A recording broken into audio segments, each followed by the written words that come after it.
नमस्कार। आगे बढ़ते हैं पाठ संख्या 360 और इसके जो पीछे वाले पाठ में हम लोगों ने पढ़ा था मंगल को लग्न से चतुर्थ स्थान तक स्थित हो तो किस प्रकार का फल करेगा। तो आपने पीछे पढ़ा होगा तो अच्छी तरह से समझा भी होगा। और अब हम लोग पढ़ेंगे कि मंगल पंचम में हो तो क्या फल करेगा। हम हमेशा कहते हैं कि दो विषयों को यदि आप समझ के आगे बढ़ते हैं कि पहला हम किस ग्रह की बात कर रहे हैं, उस ग्रह के गुण स्वरूप क्या हैं, उसके कारकत्व क्या हैं। दूसरा, कालपुरुष के पत्रिका में वो कहाँ कहाँ का स्वामित्व रखता है।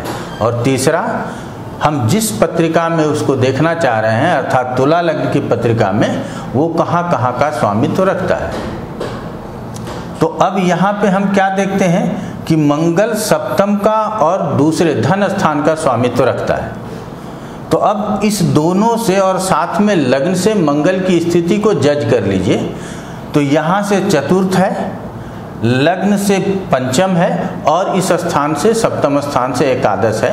अर्थात किसी भी स्थान से मंगल अपने दोनों भावों से और साथ ही लग्न से बहुत अच्छे स्थिति में बैठा है।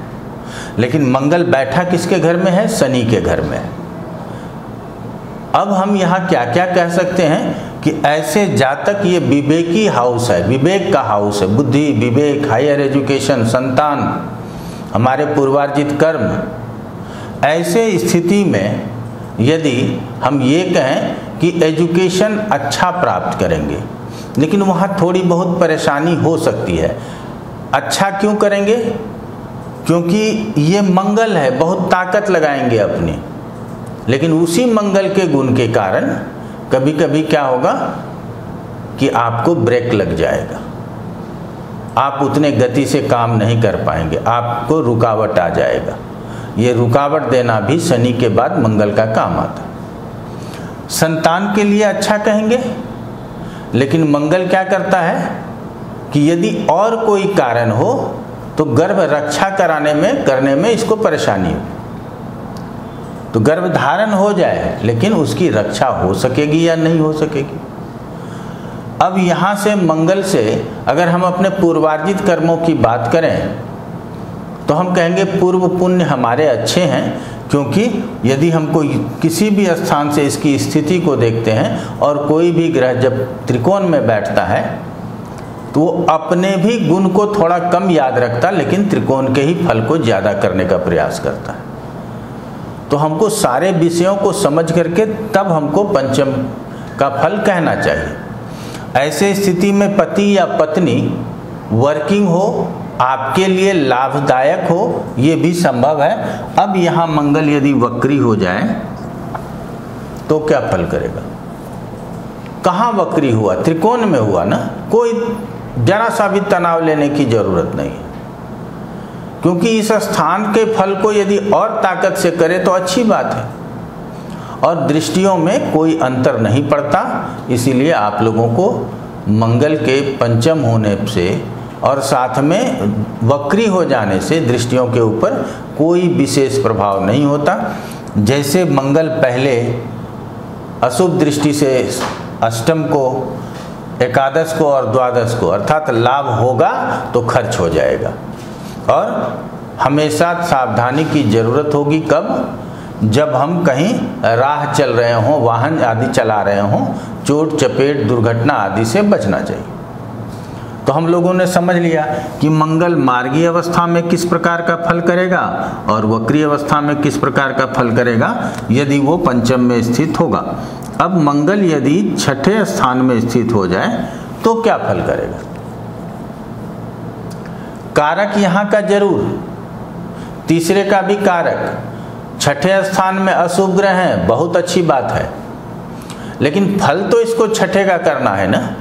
तो शत्रु होगा तभी तो उसके ऊपर नियंत्रण रखेगा, पहले ऋण होगा तब तो उसको चुकाएगा, रोग होगा तभी तो किसी न किसी कारण से हम डॉक्टर के पास जाएंगे और ठीक हो जाएंगे। तो यहाँ होना और फिर उससे निवृत्ति होना, ये दोनों मान करके चलना है। और यहाँ रोग हुआ और मंगल की दशाओं में हुआ तो हम क्या कह सकते हैं कि यही रोग ठीक हो सकता है, हमको आगे जाने की ज़रूरत नहीं होगी। ऋण यदि पहले से भी लिया हुआ है तो यहाँ ऋण चुकता भी किया जा सकता है। शत्रु चला आ रहा है, जैसे ही मंगल की दशा आएगी आप क्या करेंगे कि शत्रु के ऊपर हावी हो जाएंगे, तो कितना अच्छा हो गया। और यहाँ यदि मंगल वक्री हो गया तो अब यदि शत्रु ज़्यादा ताकतवर भी हो सकता है, आप भी ताकत के साथ उसका समन करने का प्रयास कीजिएगा, लेकिन उसके बावजूद भी कहेंगे कि यदि मंगल छठे स्थान में वक्री है तो इसको बहुत अच्छा मान करके नहीं चल रहा है, क्योंकि अशुभ ग्रह है, छठा स्थान अशुभ है और वक्री होने से थोड़ा अशुभ और हो गया, तो यहाँ अब अति सर्वत्र वर्जयित, तो इसके हिसाब से यहाँ मंगल का वक्री होना अच्छा नहीं कहेंगे।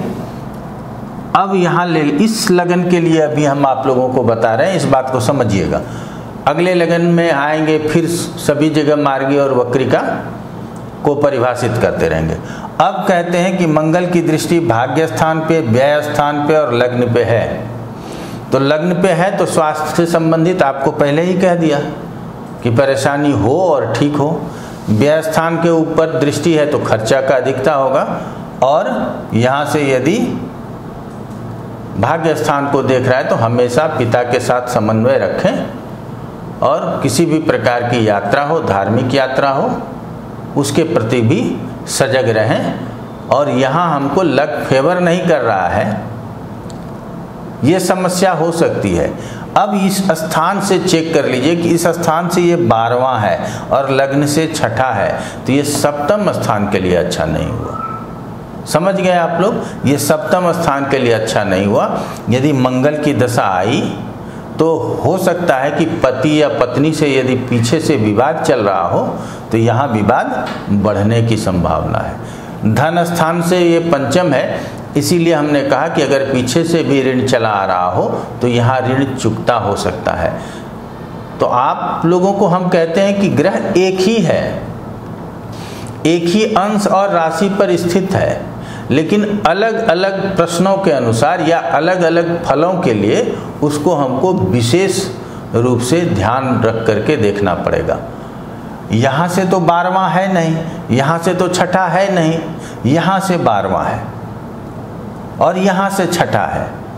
तो ऐसे जब विषय को आप ध्यान से समझेंगे तब आपको समझ में आएगा कि हमको क्या फल कहना चाहिए। आगे बढ़ते हैं। और मंगल यदि सप्तम स्थान में स्थित हो तो सबसे पहले तो सामान्य लोग या विशेष लोग भी आज के परिवेश में कहेंगे कि मांगलिक हो गया। अब स्वराशि का मंगल है, वो अपने भाव की हानि कभी करेगा नहीं, तो फिर हम उसको मांगलिक बता करके डराएं क्यों। हाँ, ये जानते हैं कि मंगल लग्न में, चतुर्थ में, सप्तम, अष्टम और द्वादश में हो तो मांगलिक होगा, कितना देर लगा समझने में। लेकिन यदि मंगल यहाँ स्वराशि का है तो हम ऐसे स्थिति में घोर मांगलिक लोगों को नहीं कहते। बहुत जगह पे हमने सुना है कि लोग घोर मांगलिक जैसे शब्दों का प्रयोग करते हैं, तो यहाँ तो मांगलिक मानेंगे ही नहीं, अपने राशि का है। अब आगे कहते हैं कि यहाँ मंगल है तो इस स्थान में, स्वस्थान में स्थित है, यहाँ से छठा है और यहाँ से ये सप्तम है, तो संभावना है कि भोग विलास में हम बहुत अधिक पैसे धन खर्च कर सकते हैं। और सावधानी से और ध्यान पूर्वक यदि विषय को समझेंगे ना तो बहुत अच्छा समझ पाएंगे। अब सांसारिक सुख भोग कौन नहीं चाहता, और यदि हमको सामर्थ्य है तो हम उसमें खर्च अधिक करेंगे, तो खर्च यदि अधिक करेंगे तो धन संचय कम होगा।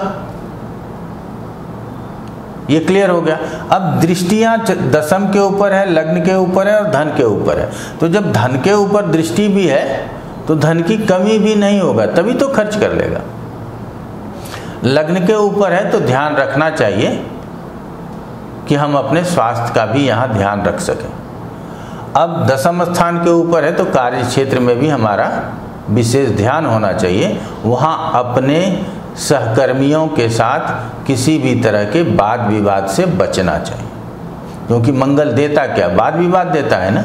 और हमेशा क्या कहते हैं कि कोई भी ग्रह अपने गुण स्वरूप के अनुसार फल करता है, तो इसके गुण स्वरूप को आप जानते हैं। अब यहाँ ये वक्री हो जाए तो सप्तम के लिए इसको कोई परेशानी नहीं, और क्योंकि इसके फल को और अच्छा करेगा। तो आप कहेंगे कि सांसारिक सुख भोग में बहुत लिप्त हो जाएगा, संभावना है, लेकिन साधारण मनुष्य कौन नहीं चाहता है कि हम बहुत लिप्त हो जाएं? कौन नहीं चाहता है कि हमको और धन हो, और संपत्ति हो, और पैसा हो, और वाहन हो, और अधिक सुख हो? ये दिल मांगे मोर कौन नहीं चाहता। तो इसीलिए हमने कहा कि यहाँ अगर वो वक्री है तो हमको कोई आपत्ति नहीं है, यहाँ इसके बल बढ़ जाएंगे और इस स्थान के फल को वो ज़्यादा सजगता से करने लगेगा। तो आप लोगों ने देख लिया कि सप्तम में मंगल होगा तो किस प्रकार का परिणाम देगा, लेकिन साधारण दृष्टि में लोग मांगलिक दोष बोल करके और पत्रिका वापस करते हैं। रोज़ हमें बहुत परेशानी होती है कि कई एक लड़कियों की पत्रिका को इतना वापस किया जाता है। एक हमारे क्लास में पढ़ने के लिए आई हुई थी, उन्होंने कहा कि 150 जगहों पर से पत्रिका रिजेक्ट हुआ है, और मैं ये सोचेंगे कि ऐसे ही बोल दिए, ये बात नहीं है, ये हकीकत है। हमारे जूम के रिकॉर्डिंग में ये पढ़ा होगा कि 150 जगहों से सिर्फ इसलिए पत्रिका रिजेक्ट कर दिया गया क्योंकि उनके मंगल थे। तो समझ सकते हैं कि क्या होता है। तो चलिए आगे बढ़ते हैं। मंगल अष्टम में हो तो क्या फल होगा। अब देख लीजिए कि लग्न से अष्टम में है, और अष्टम किस चीज का स्थान है? चोट चपेट दुर्घटना। तो इससे हमेशा बचना होगा। और साथ में इस स्थान से दूसरे स्थान में है तो पत्नी के स्वास्थ्य के प्रति भी ध्यान रखना है, अर्थात उसका भी ध्यान रखना जरूरी है, क्योंकि इसके लिए ये वाला स्थान मारक स्थान हो जाता है। और यहाँ से इस स्थान को दृष्टि मिल रहा है, तो इसको हम नहीं कहेंगे कि ये वहाँ पत्नी की आयु की हानि होगी, क्योंकि ये मंगल के स्वयं का घर है। और यहाँ से पराक्रम स्थान को देखेगा तो यहाँ समझ सकते हैं आप कि कारक अपने घर को देख रहा है। कारक कभी नहीं देखता, भावेश कभी नहीं देखता, हमेशा दृष्टि ग्रहों की ही मान करके चलें। तो मंगल देख रहा है तो अपने से छोटे लोगों का, चाहे ओहदे में हो, उम्र में हो, या कर्मचारी जो भी हों, हमारे घर में नौकर चाकर होते हैं, ड्राइवर होते हैं, जूनियर कर्मचारी होते हैं, उसके साथ हमेशा विवाद करने का दिल होगा, या उसके ऊपर हमेशा आप हावी रहने का प्रयास करेंगे। अब यही मंगल यहाँ वक्री हो जाए तो सबसे पहले तो ये और खतरनाक हो गया। किसके लिए? अष्टम स्थान के लिए। क्यों? क्योंकि इसकी और ताकत बढ़ेगी और तीव्रता से काम करेगा। और किसका काम अधिक कर देगा? तो अष्टम का काम अधिक कर देगा। अर्थात यदि चोट हल्का भी लगना था तो उसमें फोर्स आ जाएगा। तो यही मंगल वक्री यहाँ था, यहाँ था, यहाँ था, हमको कोई आपत्ति नहीं थी, लेकिन यही छठे में वक्री हुआ तो हमें परेशानी हो गई। अब ये मंगल अष्टम में वक्री हुआ तो हम परेशान होंगे। एक ही मंगल वक्री है, लेकिन अलग अलग भावों में स्थिति के अनुसार। क्यों? कि मंगल का वक्री होना भी एक कंडीशन है कि सूर्य से बहुत दूर होगा तो वक्री होगा। तो इसीलिए हर भाव में उस भाव का भी तो अपना स्वाभाविक कुछ कंडीशन है, कुछ कारकत्व है, उसमें स्वाभाविक गुण के अनुसार कितना फल करना है। और वक्रता आ गई तो वो चेष्टा बल बढ़ेगा तो फिर कितना फल कर देगा। तो इस विषय को सावधानी से समझते हुए आपको रिजल्ट कहना है। और दृष्टियां ना पहले अच्छी थी ना अब कोई तेज होगी। स्वाभाविक मंगल की अशुभ दृष्टियां थी तो अशुभ ही रहेंगी। तो आप लोग समझ सकते होंगे। और हम हमेशा आप लोगों को कहते हैं कि जिनको जल्दी ज्योतिष सीखना हो तो हमारे क्लास को ज्वाइन कर सकते हैं। जून में हमारा क्लास, अर्थात वर्तमान समय में हमारा क्लास कुछ दिनों में शुरू होगा। यदि आप लोग इच्छुक हैं तो संपर्क कीजिए और किसी भी तरह का यदि मन में आशंका है कि हमको फलाने ने ये बता दिया, वो बता दिया, या अपना विश्लेषण चाहते हैं, तो उसके लिए भी संपर्क कर सकते हैं। आज इतना ही। आप लोगों का बहुत बहुत धन्यवाद।